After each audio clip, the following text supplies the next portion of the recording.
Want to find the number one reason why your child may have plateaued or seen little to no progress so far in PT and OT and is getting further behind in their motor milestones?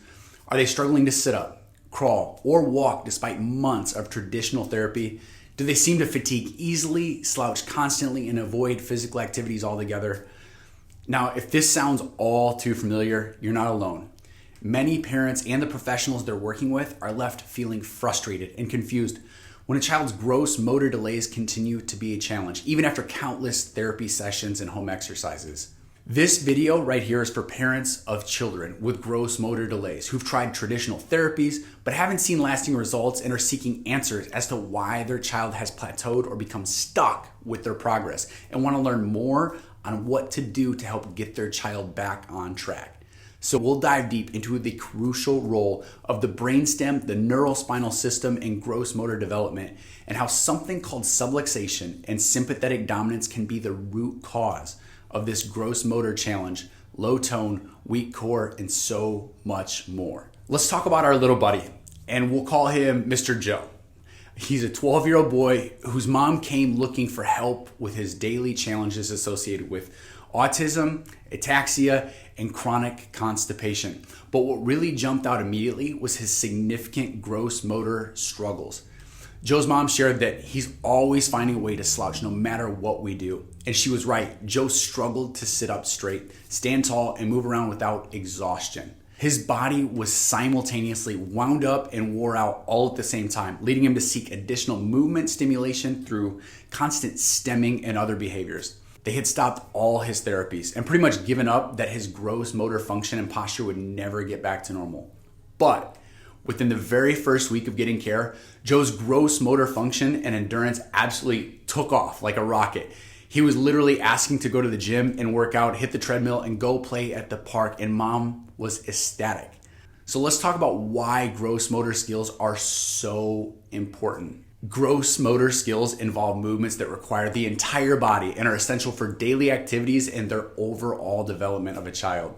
Now, they involve primarily large muscle groups like arms, legs, core, but way too often, a foundational and crazy important set of nerves and muscles that are left off this list when it comes to gross motor skills and development, those are the neck and the neurospinal system. So to help understand a little bit more and then dive deeper, let's break down the gross motor development into stages for kids, and let's focus on that nervous system. It starts with head and neck control, with latching, nursing, and foundational things that show up in that infant stage.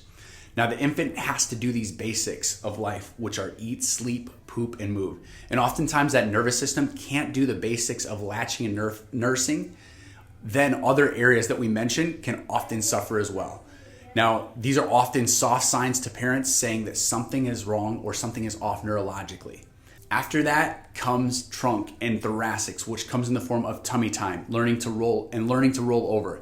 Now, baby should not just be developing the strength, but more importantly, the control to be able to look up and see the world from his or her belly. Now, this is a super important transition before baby goes to the next stage, which is actually sitting up. Now, once baby gets to the stage of sitting up, it's all about the ability and learning how to activate their core. Then they're set from that point to be able to army crawl and do regular crawling. And crawling is important. It's an essential part for the brain development, and we'll discuss that next. But finally, they learn once they can sit up and crawl, they start to do the furniture cruise, and then they begin to walk. Now, the nervous system, specifically our neurospinal system, it plays a crucial role in gross motor function and is easily the most overlooked aspect of this important conversation that we're having. Now, the first thing to develop for baby in utero is the brainstem and spinal cord, because it's the first moments of life that the brain, central, or autonomic nervous system will control every single movement of every muscle, heart beating, lungs breathing, food digestion, and so forth. It is that crucial. With that being said, if we're trying to get to the root cause of any neurospinal or neuromuscular or gross motor problem, we can't just focus solely on the muscles. We've got to address the neuro part first and foremost. And that's where only doing PT and OT can actually fall short, because they can't quite access or improve the central nervous system function quite like chiropractic can. And why is that?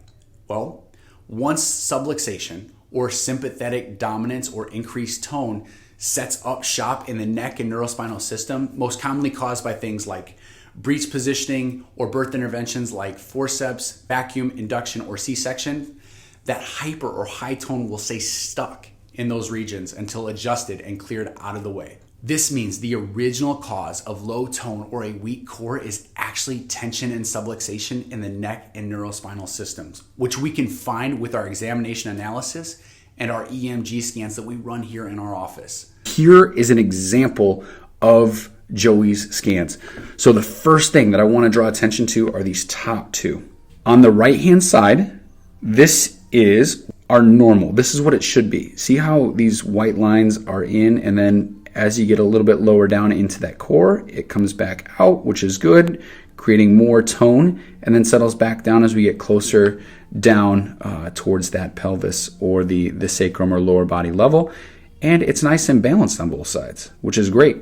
Now going over to Joey's, the first thing that I want to look at here is this red, excessively red or blown out, or what's called hypertonicity, or too much tone that is stuck in that brainstem area that is responsible for allowing communication to happen throughout the rest of the body. And we're talking about muscles, so we're talking about neuromuscular tone. And since it's using up so much energy up top here, there's not enough to go around. So instead of it going out like this, what happens? That tone, see, notice the yellow here, that's exhausted. That nervous system is exhausted. So if you were to put this in terms of like us as adults, if we were doing crunches or sit-ups like crazy, those nerves are not getting the message they need, so they can't activate the way that they were designed or to their full capacity or capability, leading to that weak or exhausted core or tone.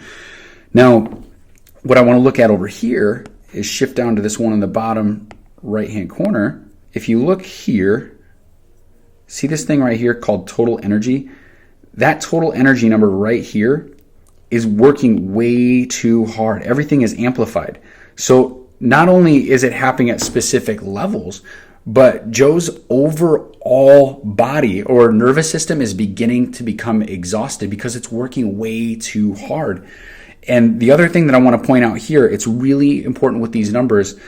This is telling us the pattern and symmetry, meaning the balance between the right and left side, and also this pattern, this distribution.